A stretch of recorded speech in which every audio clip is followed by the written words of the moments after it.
کرنا ہے. یہ بہت خوبصورت نصیحت ہے اور آج کل ہمیں یہی سب سے بڑا مسئلہ ہے جس نے ہماری نسلوں کو معذرت کے ساتھ بہت نقصان پہنچایا ہے.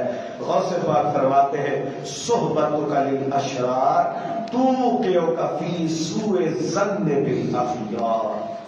فرمایا جب تو گرو کی صحبت میں بیٹھتا ہے نا اس کے اور بڑے نقصان ہیں جو ہم سمجھتے ہیں. برے کی صحبت یہ موبائل کی صحبت بھی ہے.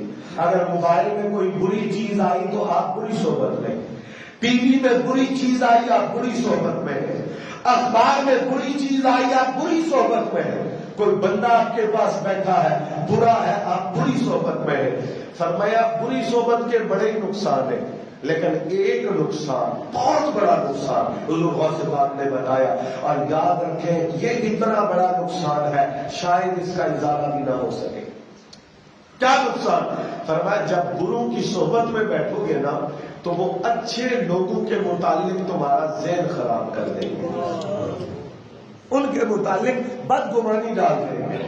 وہ اچھا نہیں ہے، وہ ایسا ہے، وہ ویسا ہے. اب اس کی حد کوئی نہیں ہے کہ وہ کہاں بگیٹ لگاتے ہیں.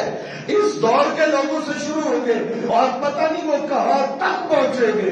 فرمایا گرو کی صحبت میں نہ بیٹھ، اس لیے کہ ان کی صحبت میں بیٹھنے کی وجہ سے تیرے دل میں اچھے لوگوں کے حوالے سے برے گمان پیدا ہو.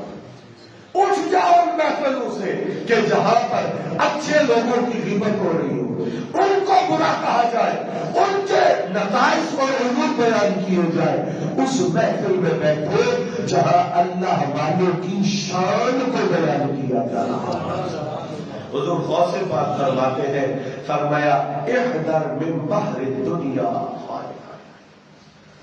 فرمایا او بندے دنیا کے دریا سے بچ جا، دنیا کے سمندر سے بچ جا. تو کیا چیز ہے؟ کیوں اس دنیا کے اندر ڈوبا جا رہا ہے؟ فرمایا فقد غرق فیہ خلق کثیر، بڑی دنیا اس دنیا کے سمندر میں ڈوب گئی، پتہ ہی کوئی نہیں کون آیا کدھر گیا، ختم ہو گیا وہ قصہ، داستان بن گئی اور پھر وہ داستان بھی باقی نہ رہی. کیوں اس دنیا کے سمندر میں ڈوب رہا ہے؟ وقت ہے کنارہ ڈھونڈنے، اور کنارہ کہاں ملے گا؟ کنارہ اس سمندر میں ملے گا جس سمندر کا کوئی کنارہ نہیں. سبحان اللہ. کیا جملہ بولا میں نے؟ کنارہ اس سمندر میں ملے گا جس سمندر کا کوئی کنارہ نہیں. حضور غوث پاک فرماتے خود نا فی البحر، ہم نے غوطہ لگایا ہے اس سمندر میں، لم یقف علی ساحل الانبیاء، جس کے ساحل میں انبیاء بھی کھڑے نہیں ہوتے. اب ہمارے حضرت قبلہ عالم غوث الزمان سیدنا پیر مہر علی شاہ صاحب رضی اللہ تعالی عنہ کی تصانیف میں اس عقدہ کا حل موجود ہے. فرمایا غوث پاک جس سمندر کی بات کر رہے ہیں وہ سمندر ہے ذات مصطفیٰ. ہم اس سمندر میں غوطہ ہونے والے ہیں جس ذات تک انبیاء کا مقام بھی نہیں پہنچتا. نبیوں کے رتبوں سے بھی بڑا رتبہ ہے اس نبی کا جو اللہ نے ہمیں عطا فرمایا. تو کنارہ کہاں ملے گا؟ کنارہ اس سمندر میں ملے گا جو بحر بے کنار ہے، جس کا کوئی کنارہ نہیں. فرمایا اذا تکلمت فتکلم بنیت صالحہ. اے بندے بہت بڑی نصیحت، جب تو بات کرے تو اچھی نیت سے بات کر. یہ نہیں جملہ وائرل کون سا ہوتا ہے آج کل اسی نیت الا من شاء. لوگ غلط باتیں کرتے ہیں، جھوٹ بولتے ہیں، اللہ کی نافرمانی میں زبان کھولتے ہیں. کیا جی بہت زیادہ لوگ نیٹ پہ میری اس بات کو سن لیں گے. غوث پاک کیا فرماتے جب منہ کھولنا ہے نا کچھ کہنے کے لیے نیت اچھی کر، نیت ٹھیک کر، اچھی نیت کے ساتھ بات کر. اچھی نیت سے تیری زبان سے کوئی جملہ نکلے گا پھر اس کا اثر دل تک جائے گا، دل میں اترے گا. اور فرمایا وَإِذَا سَكَتَّ فَاسْكُتْ بِنِيَّةٍ صَالِحَةٍ. فرمایا اگر تو چپ کر رہا ہے پھر بھی اچھی نیت سے چپ ہو. اس اس میں بھی کوئی مقصد ہونا چاہیے. میں کیوں چپ ہوں؟ مثال کے طور پر اس لیے چپ رہے کہ میرے منہ سے جھوٹ نہ نکلے، اچھی نیت ہے. اس لیے چپ رہے میری منہ سے غیبت نہ نکلے. اس لیے چپ رہے میرے منہ سے کسی کی چغلی نہ نکلے. یہ چپ رہنے پر بھی اللہ تمہیں اجر عطا فرمائے گا. جی فرمایا کل من لم یقوم النیت قبل العمل فلا عمل له. فرمایا جو بندہ عمل سے پہلے نیت اچھی نہیں کرتا اس کے عمل کا کوئی اعتبار نہیں. بولنا ہے تو نیت ٹھیک کر، چپ رہنا ہے تو پہلے اپنی نیت کو ٹھیک کر.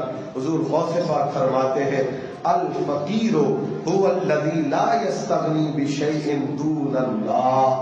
فرمایا اصلی فقیر وہ ہے جو اللہ جل جلالہ کے علاوہ کسی شے کی وجہ سے غنا محسوس نہ کرے. اس کا مطلب کیا ہے؟ مطلب یہ ہے کئی لوگ کہتے ہیں نا کہ اگر میرے پاس اتنا مال آ جائے نا پھر مجھے کسی کی پرواہ نہیں ہوگی. اگر میرے پاس فلاں چیز آ جائے پھر میں ہر کسی سے نہیں ملوں گا، ہر کسی کے پاس نہیں بیٹھوں گا. فرمایا مال کی وجہ سے یہ نہ کر کہ میں اپنے دل کو ہر کسی سے بے نیاز کر لوں. فرمایا اگر تیرے پاس کچھ بھی نہیں تو بے نیاز ہو کے بیٹھ کے میرے دل میں رب کی محبت کا خزانہ تو موجود ہے. حضور غوث پاک کی بہت ساری نصائح ہیں. آخری نصیحت آپ نے جو ارشاد فرمائی، فرمایا اے بندے اوسی کا ان تصحب الاغنیاء بالتعزز والفقراء بالتذلل. بڑی خوبصورت نصیحت. فرمایا اے بندے میں تجھے نصیحت کرتا ہوں جب اغنیاء سے ملے گا، جن لوگوں کے پاس مال دولت دنیا بہت زیادہ ہے، فرمایا بالتعزز، پھر اعزاز کے ساتھ ملو، وقار کے ساتھ ملے. مال پیسے دولت کو دے کے اپنا سر نہ جھکاؤ. اور فرمایا جب فقراء سے ملو، فقیر سے ملو، عاجز سے ملو، جس کے پاس مال دولت نہیں ہے اس سے ملاقات کرو. تو فرمایا بالتذلل، جھک کے ملاقات کرو. یہ تعلیمات غوثیہ ہے. فرمایا کسی غنی سے ملو تو اعزاز کے ساتھ ملو کہ اللہ رب العزت نے تمہیں دنیا دی ہے، میں دنیا کی وجہ سے تیرے سامنے نہیں جھکوں گا.